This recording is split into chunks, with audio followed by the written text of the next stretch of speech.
तो गाइस यदि आपने भी परसेंटेज का सेकंड पार्ट हम यहाँ पे लेके आए, लेकिन यदि आपने फर्स्ट पार्ट नहीं देखा है तो उसको जरूर देखिए, क्योंकि यहाँ पे हम करने वाले वो इंपॉर्टेंट क्वेश्चन यदि आपने फर्स्ट पार्ट को सही से समझा है। यहाँ पे हमारे पास क्वेश्चन यहाँ पे पहला निकल के आता है और हम पढ़ रहे थे यहाँ पे प्रतिशत निकालना, जिसमें हमने देखा था कि 800 का 40% कितना होता है। तो हमारा पहला क्वेश्चन तो ये है और हम कंप्यूटर टीचर्स की तैयारी कर रहे हैं, तो जिसके अंदर बेसिक पहला टॉपिक मैथ के अंदर आता है वो है प्रतिशत। तो आइए गाइज मैं आपको बताता हूँ, जैसे आपको पूछा गया है कि 800 का 40% कितना होता है, तो हम यहाँ पे 800 लिखते हैं और यहाँ पे का पूछा है मतलब 40 का मल्टीपल। हमें यहाँ पे प्रतिशत का मान हमें पता है कि 100 होता है। अब मैं इसको कैंसिल कर देता हूँ, 100 को यहाँ पे कैंसिल करता हूँ तो 100 से 2 जीरो कैंसिल हो गए। अब आपको यहाँ पे मिल जाता है 8 और 40। अब आपको सिंपल सा गाइज यदि इसको मल्टीप्लाई करते हैं तो हमारे पास जो वैल्यू आती है वो आती है 320। यानी हमें ये समझ में आया गाइज कि यहाँ पे 800 का 40% होता है 320। तो पहला क्वेश्चन तो हो गया आपका क्लियर। अब चलते हैं सेकेंड क्वेश्चन की ऊपर। तो गाइज ये है हमारे पास एक दूसरा क्वेश्चन जो हमारे एग्जाम्स के अंदर कई बार पूछते हैं। किसी संख्या के 25% का मान 25 है तो वह संख्या क्या होगी। तो सबसे पहले तो हमें यहाँ पे किसी संख्या के बारे में पूछा है, तो हम यहाँ पे संख्या को लेते हैं x। अब देखिए x का मान हम यहाँ पे देख रहे हैं, यहाँ पे सेलेक्ट करते हैं। तो हमें अगर कहा है कि x का मान 25% का क्या है, 25% है। तो यानी कि 25% का 25% है और बराबर क्या है 25 के। तो गाइस यहाँ पे ये यदि क्वेश्चन आपको यहाँ पे दिया गया है तो हमने यहाँ पे संख्या का मान माना था x। अब x मल्टीप्लाई कर देते हैं और 25 का मान हमें पूछा है 25%, पहली संख्या लेते हैं 100% का मान 100। उसी की तरीके से दूसरा 25% पूछा है तो दूसरा 25% बटा 100। अब बराबर के अंदर हमारे क्या थे, यहाँ पे 25 थे, तो बराबर में हमने यहाँ पे गाइड ले लिया 25। अब वही क्वेश्चन हम आगे लेके जाते हैं, 25 को यहाँ से गुणा में ले आते। तो गाइड 25 को यहाँ से गुणा में लाने के लिए हम यहाँ पे क्या करते हैं कि x यहाँ पे इक्वल टू में लाते हैं और 25 गुणा में लाए जो हमारे बराबर में थे 25 इंटू हमारा जो 100 है, उसी की तरीके से 25 इंटू। तो गाइज यहाँ तक आपने इसको x को बराबर में ले लिया हमने और 25 का प्रतिशत 100 कर दिया। अब हम यहाँ पे लिख देते हैं इसको और पट्टे के अंदर हम यहाँ पे 25 मल्टीप्लाई 25 कर देते हैं। अब आपसे जो कट रहा है उसको काट दीजिए, 25 से 25 कैंसिल कर दे, उसके बाद 25 से 100 को कैंसिल कर दो 4 बार। अब हमारे पास जो बचा वो गाइज बचा है यहाँ पे 100 मल्टीप्लाई 4।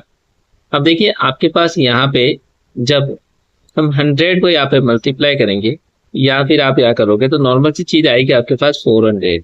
तो आपको समझ में आया कि हमने जो क्वेश्चन यहाँ पे देखा था, यानी हमने क्वेश्चन कौन सा देखा था गाइज, तो आपको बताया था ये क्वेश्चन था कि किसी संख्या के 25% का मान 25 है तो वह संख्या क्या होगी।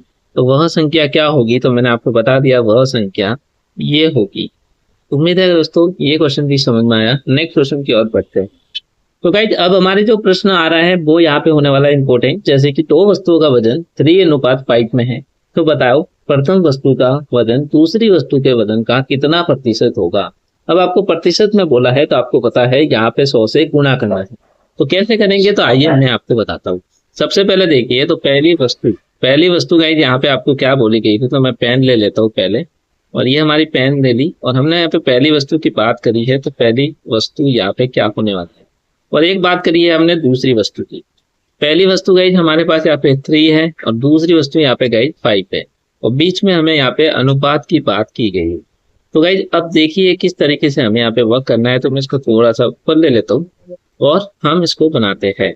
तो गाइज इस क्वेश्चन को करने के लिए सिंपल सा सबसे पहले हमें पूछा गया है 3:5। हमें प्रतिशत निकालना है तो 100 का प्रतिशत यहाँ पे निकाल देंगे। 5 से ये कटेगा और ये 20 बार कट जाएगा, तो 20 बार इसको काट देते हैं, ये 20 बार गए और 3 इंटू 20 को मल्टीप्लाई करोगे तो ये हमारा 60% आ जाएगा। तो कितने आसान क्वेश्चन है, यदि आप भी इस क्वेश्चन को करना चाहो तो परसेंटेज टॉपिक आपका ऐसे क्लियर हो जाता है। नेक्स्ट क्वेश्चन की ओर हम पढ़ते हैं इसी के अंदर। सो गाइज अभी ये क्वेश्चन जो है वो है यहाँ पे राम का वेतन 800 रुपए से बढ़कर 1000 रुपए हो गया, तो बताइए उसके वेतन में कितने प्रतिशत वृद्धि हुई। तो सिंपल सा क्वेश्चन है, आपको इस क्वेश्चन को करने में ज्यादा टाइम नहीं लगेगा। आपको क्या करना है कि यहाँ पे सबसे पहले देखना है कि पहले का जो वेतन गाइज अपना था वो यहाँ पे क्या था। तो हमने यहाँ पे देखा पहले जो है यहाँ पे गाइज वेतन था वो यहाँ पे 800 रुपये था। तो अभी जो बड़ा है, जो भी बड़ा है वेतन, उसको अपन यहाँ पे देखें तो गाइज 1000 रुपये वेतन बढ़ गया है। तो सिंपल सा क्वेश्चन को अपन यहाँ पे देखें तो मैं इसको ऊपर ले लेता हूँ और आफ्टर डेट यहाँ पे जो भी बढ़ोतरी हुई है वो आपको यहाँ पे लिखना है, यानी 200 रुपये यहाँ पे पड़े। तो सिंपल सी थिंग्स में हम क्या करेंगे कि यहाँ पे 200 रुपये की बढ़ोतरी के साथ पहले का वेतन जो था वो कितना था, 800% था। 800%, अब हमें यहाँ पे प्रतिशत के लिए इसको 100 लगाना है, 2 जीरो से 2 जीरो यहाँ पे काट दीजिए और यहाँ पे आप देख सकते हो ये कटेगा 25 बार। इस तरीके से हमारे पास कितना प्रतिशत आया, 25%। तो आपको ये समझ में आया कि यहाँ पे कितनी वृद्धि आपको बताई गई। तो राम का वेतन 800 से बढ़कर 1000 हो गया तो 25% की वृद्धि हुई। तो ये क्वेश्चन भी आपको समझ में आ गया। गाइस आप नेक्स्ट क्वेश्चन अपने पास है कि यदि 5 घंटा एक दिन का कितना प्रतिशत होता है। आपको पूछा गया सिंपल सा, यदि 5 घंटे आपके पास एक दिन का आपको कितने प्रतिशत हो सकता है। तो गाइस ऐसे क्वेश्चन करने के लिए हमें ज्यादा सोचने की जरूरत नहीं होती, क्योंकि अपन को डायरेक्ट पूछा है 5 घंटा, तो 5 घंटा लिख दो। एक दिन में कितने 24 घंटे होते हैं, 24 घंटे लिख दो और 24 घंटे का प्रतिशत में पूछा है तो प्रतिशत में लिख दो। अब गाइस 24 से यदि मैं कट भी करूंगा ना, 6 बार कटेगा और ये डायरेक्टली आपको 25 बार कटेगा। अब सिंपल सी बात है, 25 यहाँ पे मल्टीप्लाई करता हूँ तो 125 हो जाता है और 125 के नीचे यहाँ पे 6 आ जाते हैं। अब गाइस यदि इन सिंपल से ट्री को मैं काटूँ तो ये बट्टे में कट जाएगा और 2 से 2 बार ये कटा, 2 से 0, तो ठीक है। तो ये गाइस ये सीधा सिंपल सा क्या आ गया, मैं आपको बता देता हूँ। तो सिंपल सा इसमें आपको कटने के बाद ये बट्टे में आंसर देगा 20/5/6। तो ये प्रतिशत यहाँ पे होगा। तो आपको यदि ऐसे क्वेश्चन पूछा जाए कि यहाँ पे देख सकते हो 5 घंटा एक दिन का कितना प्रतिशत है, तो इस तरीके से निकाल सकते हो। थैंक यू सो मच, आपने इस क्वेश्चन को भी अच्छी तरीके से करा। नेक्स्ट क्वेश्चन की ओर बढ़ते हैं। तो नेक्स्ट क्वेश्चन है अपने पास यहाँ पे 600 रुपए का 5% का 25% का मान क्या होगा। तो सबसे पहले देखिए 600 रुपए का 5% पूछे, तो सबसे पहले अपन इस क्वेश्चन को कैसे लिखना है, लिखना यदि आपको प्रॉपर आता है तो क्वेश्चन तो ऐसे ही परसेंटेज के हो जाते हैं। तो देखिए लिखने का तरीका है कि पहले क्या पूछा है, 600 रुपए, 600 रुपए लिख दिया। कितना प्रतिशत पूछा है गाइस, 5%, प्रतिशत का मान होता है 100। इसी के तरीके से उसके बाद अपने को पूछा है गाइस 25%, प्रतिशत का मान होता है 100। अब फटाफट से कैंसिल कर दो, 25 1 जा बार गया, ये 4 बार कट गया। उसी के तरीके से 2 0 से 2 0 कैंसिल कर दो। अब क्या बचा है उसको ले लो, 6 और 5 ये बचा है, ठीक है। तो मैं फटाफट से इसको ले लेता हूँ और साइड में ले लेता हूँ फटाफट से, है ना गाइस। तो अपने पास यहाँ पे जो भी बचा है उसको लिखते हैं। तो चलिए फटाफट से लिखते हैं, तो इसको एक बार से रिमूव कर देता हूँ मैं। और गाइस ये क्वेश्चन बहुत ही इजी है आप लोगों के लिए, और ऐसे क्वेश्चन आ भी जाए तो आप कर सकते हो।